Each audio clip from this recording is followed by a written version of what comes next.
Hey guys, welcome back to Snake Limited. I'm John, and I just kind of wanted to do an update about what's going on here in the snake room. We're in the beginning of May now. We've had, I think, 9 or 10 clutches put into the incubator. I believe I have maybe 3 or 4 due this month of May, but I should have a lot more due in June. Some exciting stuff too. But I finally have the Mini 130 completely set up. I've been testing it. I did get cocoa core in all of these, and I've kind of left the tubs cracked a little bit here so I can let some of the moisture out because it's a little too humid in these still.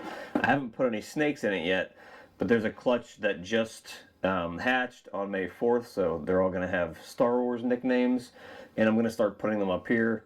The one thing I did notice with the Mini 130 is that it might be because the tubs have a smaller amount of the heat panel. These outside ones, especially towards the bottom, do not retain heat as well as the ones in the middle. And there's a huge temperature swing from these upper levels to this bottom one. Bottom 3 or 4 actually. I saw as much as like a 10-degree shift. So I'm not going to use them immediately. I'm probably going to take, I don't have any Herpstat 2s, but I have some VE 200 X2s, or is it 300 X2? I don't know. I have one of the VEs that has 2 probes on it. And I might have to use 2 different probes on here, or I'm just going to stick another Herpstat 1 on the bottom for the bottom couple rows. But there is a big temperature swing.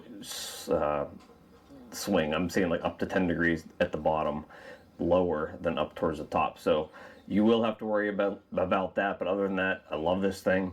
This is the clutch that just hatched. I did like a little reel earlier in the week.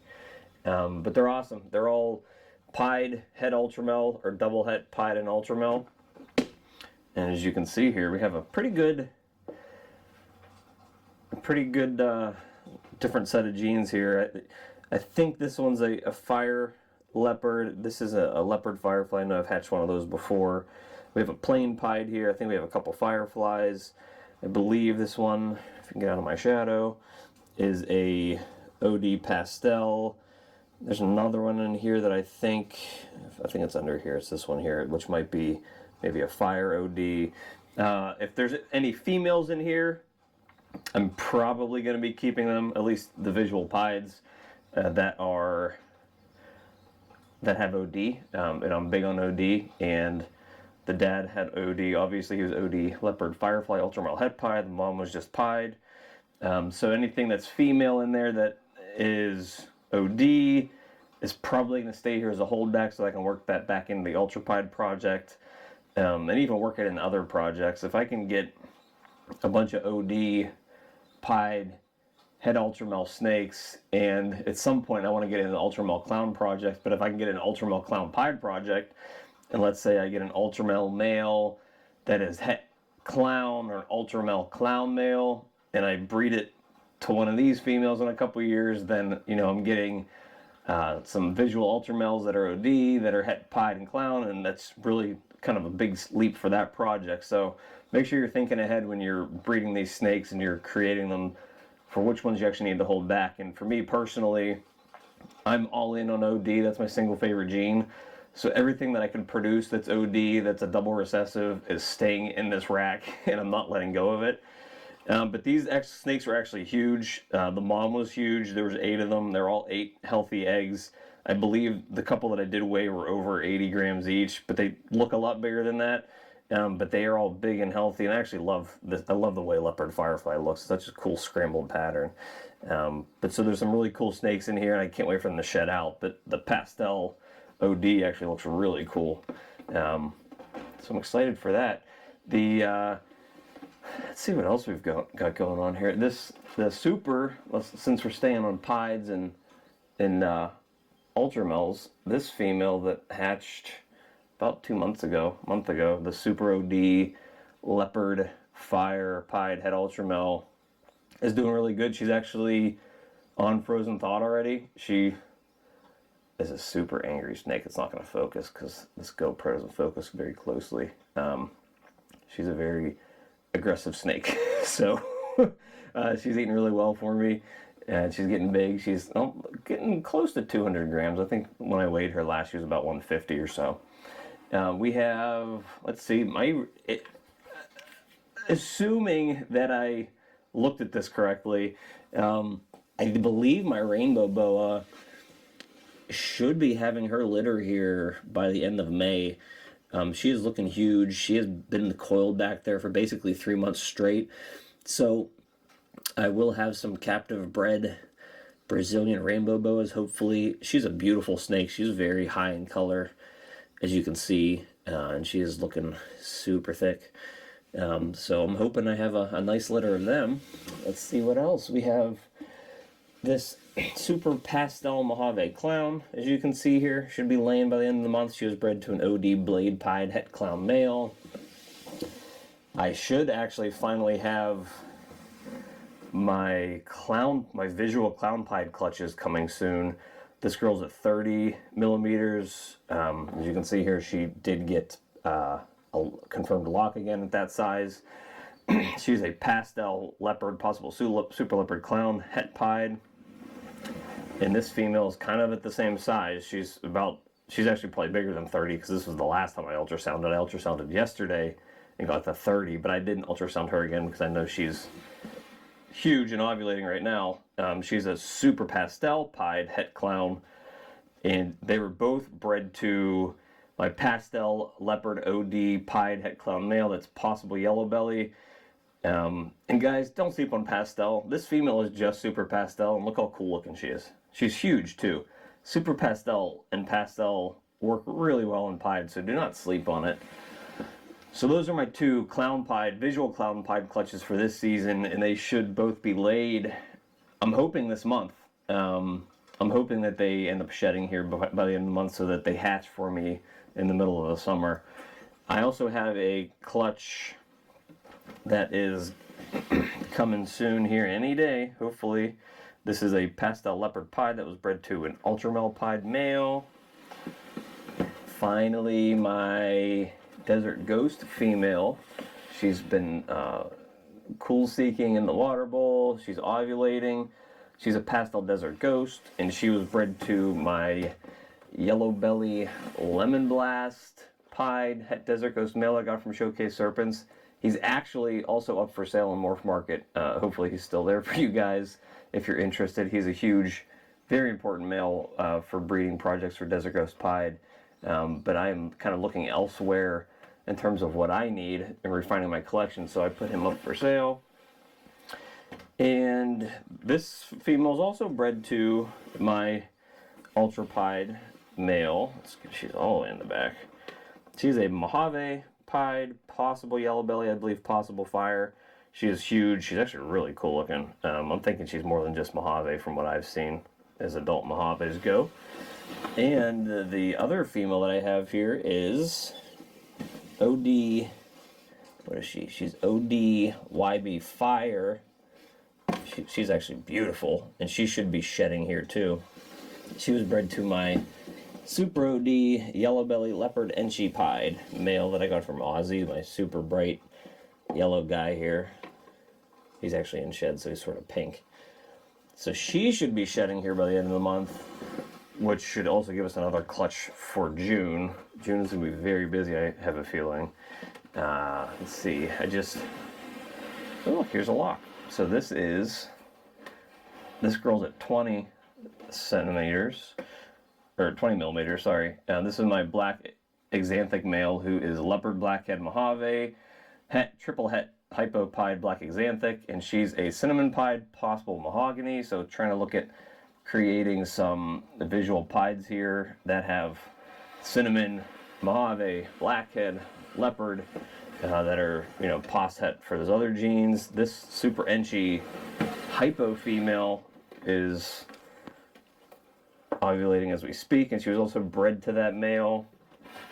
I also have two visual black exanthic females that male bred to, and as you can see, she is getting huge.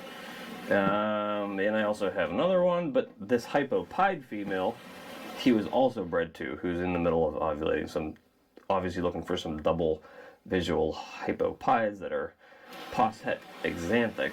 So I have a bunch of females that are in the process of ovulating or close to ovulating that are hopefully laying for me in June at the latest.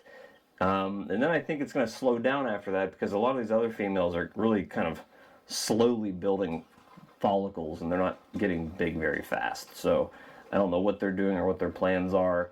But I'm sure you guys saw my acquisitions this week from Canova and from Chimera. Desert Ghost Clown Project, I'm super excited about. It is huge. I can't really put the words how important that is for me. I spent the first couple years breeding codoms only. I switched over in 2021 after I bred everything to being a lot of pieds and trying to get into more double recessives.